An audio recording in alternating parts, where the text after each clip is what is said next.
What's going on, y'all? Welcome back to Clutch Talk, episode 6 today. And back to, again, more season previews for college football teams this upcoming season. And today will be Ohio State and Penn State today. Two Big Ten teams, two teams that are both in the Final Four of the college football playoff last year. Both have very high aspirations. Once again, this year, Ohio State was defending national champions.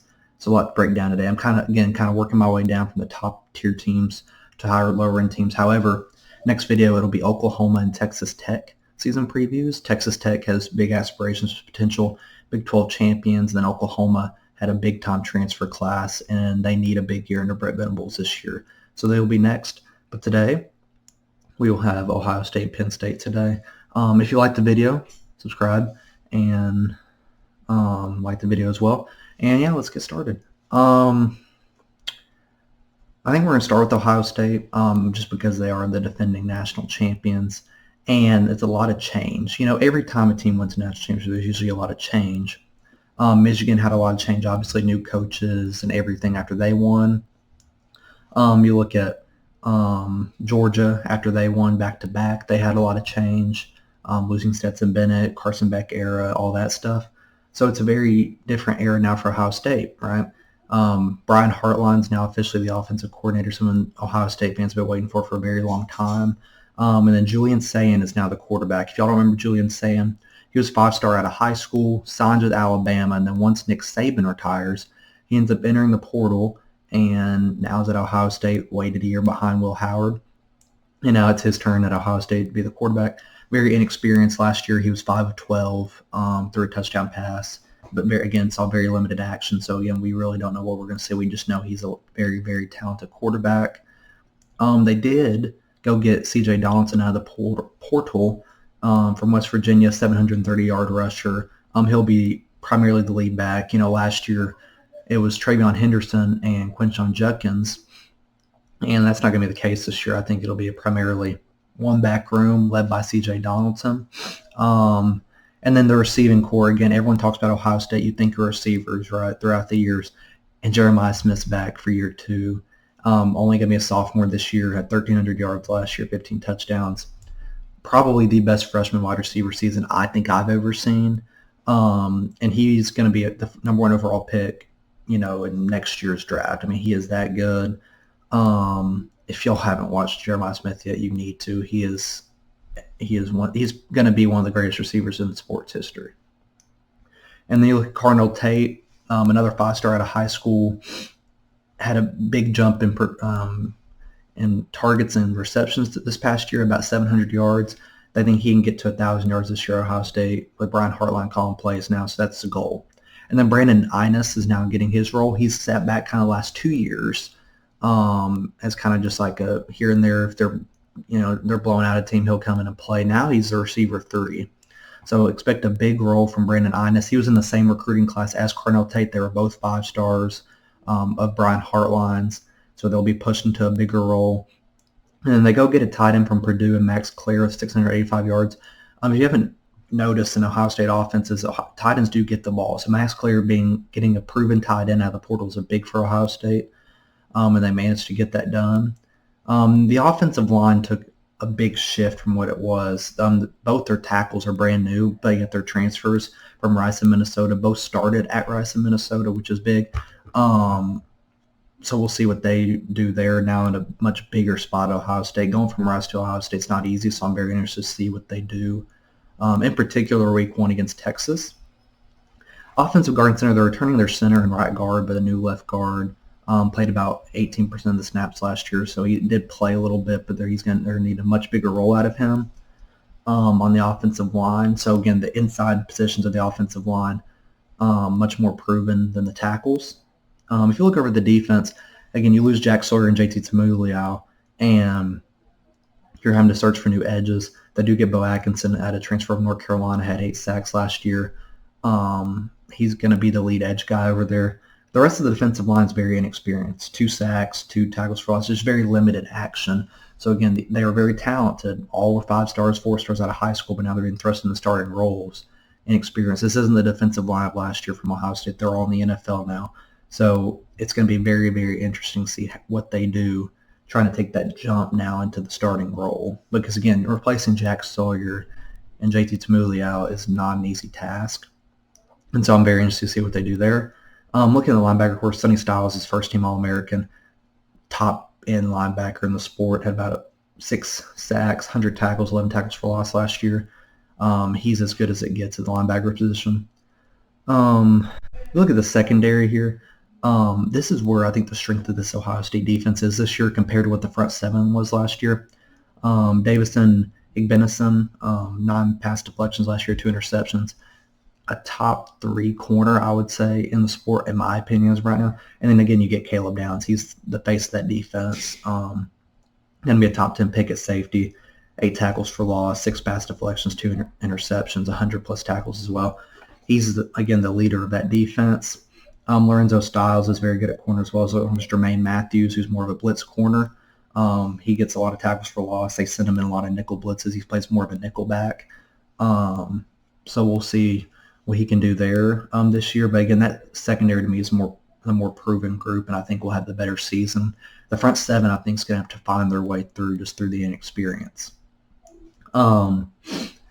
Because I just think Texas, getting them right out of the gate, you're going to learn very early how inexperienced the line of scrimmage are for Ohio State.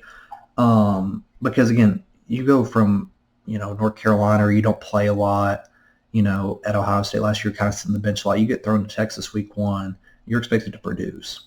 So that, to me, that's going to be the very, very interesting thing is, like, they don't have time to prep like most Ohio State teams do throughout the season. So you get thrown to Texas week 1.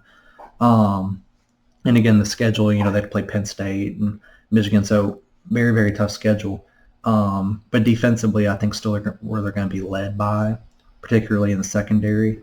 And again, Ohio State's receivers are so good. They're going to make plays no matter who the quarterback is. Julian Sayin doesn't have to be amazing for Ohio State's offense to succeed because of how good the receiver room is. I do think they need a little bit of a run game, though. Because, Travion Henderson and Judkins both had 1,000 yards last year. And you don't need 1,500 yards at C.J. Donaldson, but you need him to be somewhat productive for that offense to succeed. Because the receivers can't make plays if the other team knows that there's no run game, right? Because let's look at these numbers from last year. Ohio State's offense was 29th in passing, 58th in rushing, 30th in total. They were 14th in scoring. They were 10th in sacks allowed. They had a really good offensive line last year. That's why I'm very curious how those tackles look. Because, yes, they were stars at previous schools, just not as big of a level as Ohio State. They were 33rd on third down and 31st in the red zone. Ohio State's offense, if you look numbers-wise, they didn't open your eyes early on. But, man, by the end of the season, come college football playoff season, they were as good as it gets. As good as it gets. That offense in the postseason, they just hit a different level. I don't even know what it was.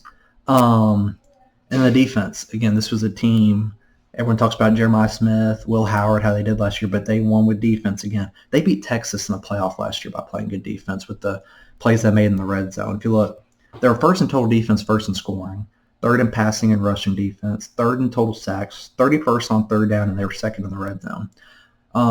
They were first in the red zone majority all season until Army took them over, I think, later on in the year. I think that's going to be I think the passing numbers are going to be very similar for Ohio State. I think you'll see an uptick in interceptions, actually. I think Caleb Downs and Benison and Lorenzo Styles, Jermaine Matthews, they're going to make a ton of plays in the secondary. They're going to be very hard to guard, or very hard to score on, I should say.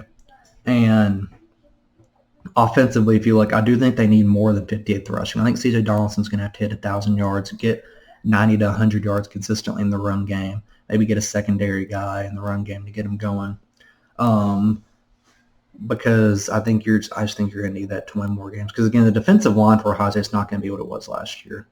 And so you need something else to pick up for the lack of what the defensive line could be this year. They may not be they may struggle to get sacks early on and all that stuff. So a lot of things need to come together. If we look at the schedule and what I think the worst, best, and most likely is for Ohio State, I think the worst scenario is 9-3. I think that's the worst they could do because they play Texas, obviously, when I brought that up a bunch. They could lose that game, even if it's at home. They play Penn State at home, but I was thinking they could lose that one. Let's say Julian Sayin ends up not being very good. Let's say he ends up playing more like to like the Kyle McCord level.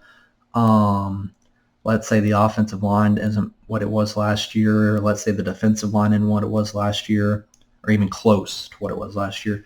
And then you could lose to Michigan again at the Big House. I mean, that could happen again. Ohio State fans don't like to think about it, but it very, very, very much could happen again. The best is obviously undefeated Ohio State with the talent that they bring in each and every year, all the 5-stars. I mean, the entire starting 22 is majority 5-stars. That's just who Ohio State is. They could easily go 12-0. I mean, you get Texas and Penn State at home, which is huge, and they are more talented than Michigan, even if it's at Michigan. If they just have that mindset of we're not going to lose to this team again, undefeated is easily there. And I think they could win a national championship. However, I think the most likely, and Ohio State fans are going to hate me, it's 10-2. I think it's the most likely. I just don't think that they can beat Texas week 1. I think Texas is going to be more prepared. I think Texas has more returning experience, particularly up front. Texas's front seven, I think, is going to end up throwing Ohio State's offensive line for a loop and cause a lot of chaos. I'm just going straight into week 1 here. I think that'll cause a lot of chaos. And I think Julian Sayin is going to be a little nervous. Arch will too, but I think Julian Sayin will be a little nervous. And I think I like just Texas' chances to win that game if I had to pick right now. And Penn State, I think, has a better team than Ohio State does this year. I think James Franklin finally has a team. And so I think they could lose that game. And then, hey, if they beat Penn State or Texas, there's Michigan sitting there, and who knows what could happen there. I mean, that's still a toss-up game. It shouldn't be a toss-up game. Ohio State should easily be able to win that game, but it is because of what's happened in the past. So I do think 10-2 is most likely, and that's not a bad season. They'll get them in the playoff, and they'll be just fine. So that's Ohio State. Coming off a national championship last year, I think that's the most likely is 10-2. Transitioning to Penn State. Big rival of Ohio State. This, to me, is the most James Franklin. This is going to be the best James Franklin team at Penn State. I think this is no doubt. Last year was very successful, and they're returning a lot back. And I think they're ready now. Drew Aller's back at quarterback. They're returning 2,000-yard rushers and Keytron Allen and Nick Singleton that I think could even take another step in the second year of the same system. That's another thing. Drew Aller has the same system again this year, which is something he really hasn't had much in the past. So him having, again, the same system, I think will also help and benefit Drew Aller. Their wide receivers are all transfers. All 3 starting wide receivers are going to be transfers. Trevor Pino had 900 yards out of Syracuse, close to 1,000. Devontae Ross had 1,000 yards. He's from Troy. And then you had Kyron Hudson with 460 yards. He's from USC. Brand new wide receiver. And this is the most unique wide receiver James Franklin's ever had. He usually only brings in 1 or 2 transfers at that spot, and some of them never even see the field. But he's got 3 of them. I mean, all 3 are going to be heavily relied on. All 3 starters are transfers, and they're proven transfers, which I think is a big deal. Because if you remember, he brought in Julian Fleming from Ohio State. He was a big-time recruit, but he wasn't proven, and he didn't turn out what everyone thought he could have been. Tight end, it's not Tyler Warren this year. It's going to be Khalil Dinkins. He had about 122 yards and 2 touchdowns. He was sitting behind Tyler Warren. And the scheme that Penn State runs, though, the tight end will get good looks. And I don't think it matters who the tight end is. I think they'll succeed. Now, they won't be Tyler Warren because there are very few Tyler Warrens in college football. But he could easily get 400, 500 yards. And with the receiving core they had this year compared to what it was last year, they may not need him to do that. They have 10 times the receiving core that they did last year. Offensive line is a big deal for returning starters. When you have a returning quarterback, that 2 studs in the backfield, having 4 returning starters, big deal. That can boost the rushing game miles by having just a returning core group of linemen. Looking at the defensive side, Danny Dennis Sutton, 13 tackles for loss, 9 sacks, 9 quarterback hurries, and 3 pass deflections. He could be an All-American this year. He could take the Abdul Carter role. Because, again, the defense lost Abdul Carter, which is a big loss, obviously, but he could easily step in that role and be just as good. And he played about just as good as him last year. Had a very good season. Jordan Mayer and Zane Durant both had 2 and 3 sacks. They'll be on more on the interior of the defensive line. And then if you look at linebacker room, they brought in a North Carolina transfer that is fantastic, and Amari Campbell with 9 tackles for loss and 6 sacks and 3 pass deflections. He's going to be a big-time linebacker for them this year, along with Tony Rojas, who's returning, had 3 interceptions last year at the corner spot with 2 sacks. I expect another big year out of him. That linebacker core is going to help the defensive front a lot. And then you look at the corner room, A.J. Harris, Zion Tracy, and Zakee Wheatley lead that group. Zakee Wheatley is a Caleb Downs. He's not as good as Caleb Downs, but he's just that one tier below. He had 86 tackles, 4 pass deflections, and 3 interceptions. He was so good this past year, and he'll continue to be good. Elliott Washington's an underrated corner, 6 pass deflections and 2 interceptions. Penn State's defense is always good. They always are. And I think nothing will change this year. And they still have some studs on defense. They don't have Abdul Carter. They don't have a Micah Parsons, but they have some really good defenders. And Amari Campbell could take a big jump just being in the Penn State defense. He was at North Carolina last year, put up big numbers. I think it could go to a next level being at Penn State, and it could help him drastically. If you look at some of these numbers from last year from Penn State, offense was really good rushing. They stayed in about top 25 in about every category, 66th in passing. But again, Drew Aller really only had Tyler Ward last year. Julian Fleming, again, like I said previously, was not what we thought he was going to be. So getting these big receivers from the portal is going to help him drastically. And I think those passing numbers could take a huge jump just having the kind of 3 big weapons. Kyron Hudson, I think, was underused at USC, and you get him a Drew Aller at quarterback, I could see, again, just a big year from Penn State in the passing game. Look at the defense. They were 7th in total defense, 8th in scoring, 9th in rushing. And 5th in the red zone defense. I think it'll stay around that same mark. I don't think it'll change much.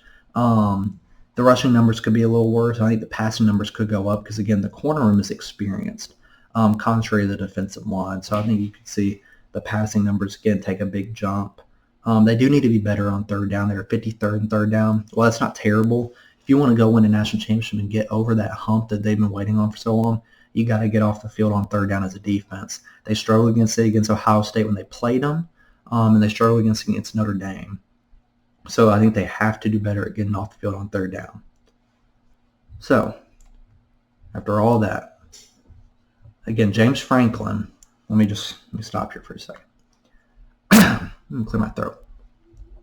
James Franklin gets a lot of unnecessary hate because he's an overrated coach. I had this talk about Dabo, right? He's not disrespected. James Franklin, to me, is actually properly rated. Again, you look at him and you're like, okay, he hadn't made over good with the hump, but he gets not 10 wins every year. Does that really make you overrated? What's your rating of James Franklin? I see Josh Pate talk about this all the time. What's your rating of the coach then?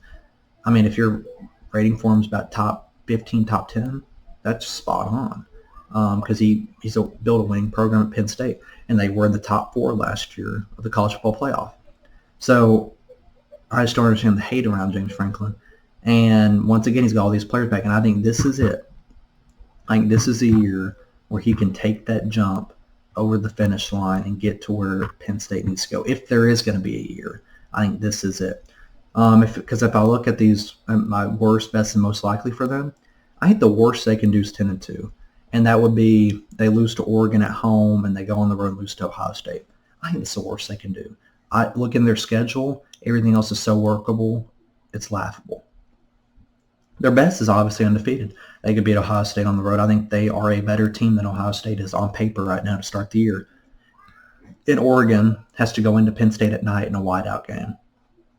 So I like Penn State's chances there. The most likely, I don't want to say it, but I think the most likely is just 11-1. Just throwing out the fact that it's likely that they could lose at Ohio State. Now, that's not my prediction.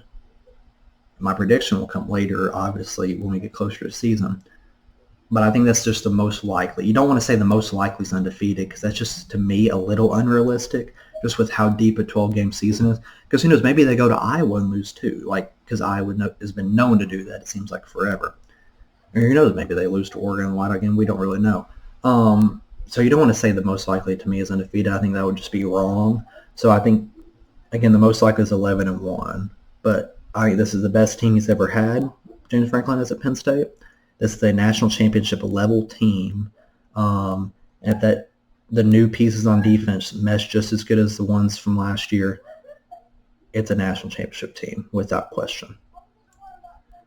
So with that being said, that'll wrap up the end of our video. If you liked the video, like it and subscribe to the channel. It would help a lot. And again, next one we'll do Oklahoma and Texas Tech. Two kind of wild card teams. We don't really know what we're going to see. We know what the expectations are. Oklahoma is expected to take a bigger jump under Brett Venables with the portal class they brought in. And again, Texas Tech is a legit contender to most people in the Big 12. So we'll do a deep dive into the rosters and what things look like, numbers-wise, how they looked last year, what they need to improve on. And, yeah, that'll be that. And thank you for watching. See you.